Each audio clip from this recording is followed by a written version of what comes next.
Assalamualaikum warahmatullahi wabarakatuh. Salam sejahtera untuk kita semua. Nah, baiklah teman-teman, kita masih ngelanjuti dari video sebelumnya. Nah, kalau sebelumnya kan kita ini udah bahas tentang algoritma runtunan dan algoritma perulangan. Nah, jadi ada satu algoritma lagi yang akan kita bahas di video kali ini.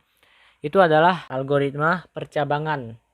Nah, jadi algoritma percabangan ini biasanya digunakan itu untuk misalnya halaman login, lalu untuk validasi akun atau validasi data. Jadi kalau misalnya email yang dia masukkan salah atau nggak sesuai, tampilkan pesan error. Nah itu kan ada percabangannya. Kalau misalnya benar, oke, biarkan dia masuk ke dalam akunnya. Tapi kalau misalnya salah, tampilkan pesan error. Nah itu kan termasuk algoritma percabangan tuh. Jika benar, jika salah, atau jika ya dan jika tidak. Nah, kali ini kita akan membuat contoh sederhananya. Teman-teman silakan hapus dulu nih PHP 4-nya nih. Lalu teman-teman silakan ubah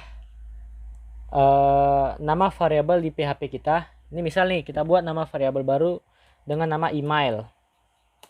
Sama dengan silakan teman-teman tulis nama email teman-teman masing-masing.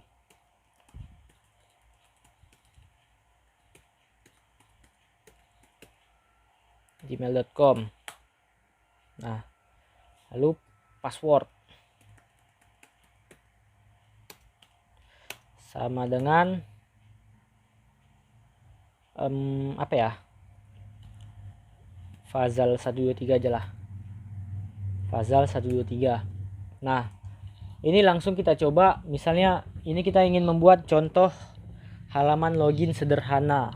Kita kasih dulu judulnya H1 halaman login sederhana. Oke. Nah, jadi ada sebuah sintaks di HTML itu namanya form. Nah, sini ada form, lalu di dalam formnya itu kita tulis yaitu method. Nah, method itu juga ada beberapa. Nanti akan kita jelaskan di sesi-sesi berikutnya. Nah, tapi di sini kita tulis aja dulu metodenya itu post. Lalu ada namanya action. Nah, actionnya biar aja kosong. Lalu di dalam formnya kita buat form input untuk memasukkan email dan passwordnya nanti. Untuk si user masukkan email dan password. Jadi input type email. Type-nya email karena yang dimasukkan email. Nah, name-nya kita buat email. Nah, name ini itu untuk tanda pengenal. Jadi nanti pada saat si user mengirimkan datanya untuk divalidasi, nah dalam form input ini yang akan diambil atau yang akan menjadi tanda pengenalnya itu nanti name-nya ini. Nanti teman-teman akan lihat ya bagaimana fungsi dari email ini. Nah, lalu kita buat lagi input, type-nya password, name-nya juga kita buat password. Nah, jangan lupa apanya nih? Button ya, button. Untuk tombol mengirimnya. Button type sama dengan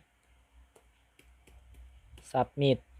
Submit. Nah, do name sama dengan submit aja lah, nggak apa-apa. Name sama dengan submit. Lalu ketik dalam atau tulis dalam tombolnya itu login. Login. Teman-teman save, lalu coba dilihat halamannya, di refresh. Nah, ini ada tampil ya halaman login sederhana kita. Nah, sekarang akan kita buat nih penerapan dari algoritma percabangannya. Nah, jadi di bawah form ini teman-teman silakan buka tag PHP. Buka tag PHP, jangan lupa tutupnya. Astaga.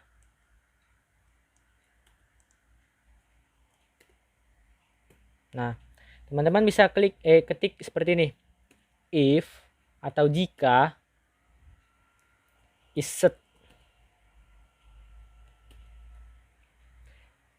as post submit. Nanti akan saya jelaskan ya fungsinya apa. As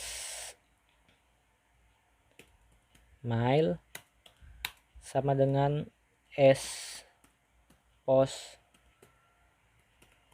email. Diduplikat aja, kita ubah jadi ininya pas, lalu nilainya password.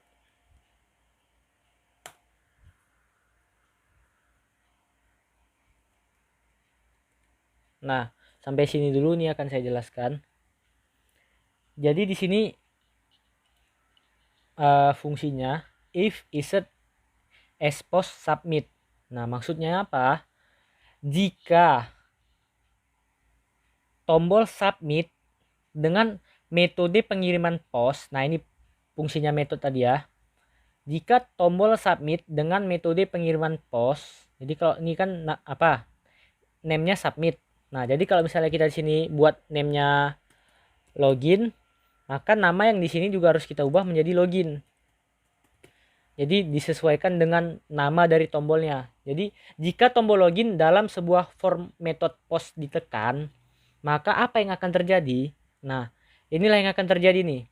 Buat sebuah variabel baru yang mana dalam variabel ini nanti isinya adalah menampung apa saja yang diketikkan oleh user di dalam form input dengan name email. Nah, ini expose email berarti dalam form input email. Lalu sama juga dengan pass. Jadi variabel pass itu akan menampung apapun yang diketikkan oleh user di dalam form input dengan name password. Nah, dengan metode post. Nah, jadi ini udah kita tampung nih. Setelah kita tampung nih variabel mail yang diketikkan user dengan pass yang diketikkan user. Nah, barulah kita validasi di sini. If s mail sama dengan s email, ngerti nggak? Jadi kalau variabel mail sama dengan variabel email yang udah kita tentukan atau nilai yang benarnya. Jadi kalau si user ini ngetikkan email sama dengan atau benar sesuai dengan email yang benar di website kita atau database kita, maka apa yang akan terjadi? Misalnya, tampilkan pesan Anda berhasil login. Atau gini, kalau misalnya emailnya udah bener nih, ya emailnya udah bener, baru kita periksa passwordnya bener nggak gitu kan. Nah, kita periksa caranya gimana? Ya pakai if juga. If s pass sama dengan s password. Nah, kurung. Jadi kalau misalnya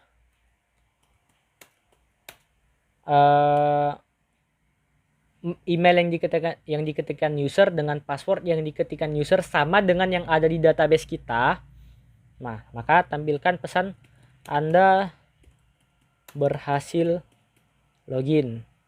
Nah, tapi kalau misalnya passwordnya salah, else tampilkan pesan password salah. Nah, dan jika email yang salah, ini dilihat ya apanya, buka tutup kurungnya. Nah, ini kan tadi di sini nih untuk password. Nah, ini untuk email. Else. Jadi nih kalau emailnya tadi salah, maka tampilkan pesan email atau bisa juga di akun ya tidak terdaftar. Nah, coba kita tes. Ini akan saya masukkan misalnya emailnya ini asal, ini kan beda ya. Terus paspornya asal, login. Nah, maka akan muncul tampilan email tidak terdaftar karena emailnya salah yang saya masukkan. Nah, coba saya masukkan email yang benar tapi passwordnya salah. Sorry. Muhammad.tofazal00@gmail.com. Sama nggak nih? Muha nih ya. M-nya 3 salah. Kita refresh. Muhammad.tofazal. Emailnya benar, passwordnya salah. Nah, maka akan muncul pesan password salah. Nah, gimana kalau misal email benar, paspor benar, passwordnya tadi kan Fazal 123. Nah, login. Maka akan tampil pesan Anda berhasil login. Mungkin saya rasa cukup sampai di sini dulu video kita pada video kali ini. Lebih kurang saya mohon maaf. Assalamualaikum warahmatullahi wabarakatuh.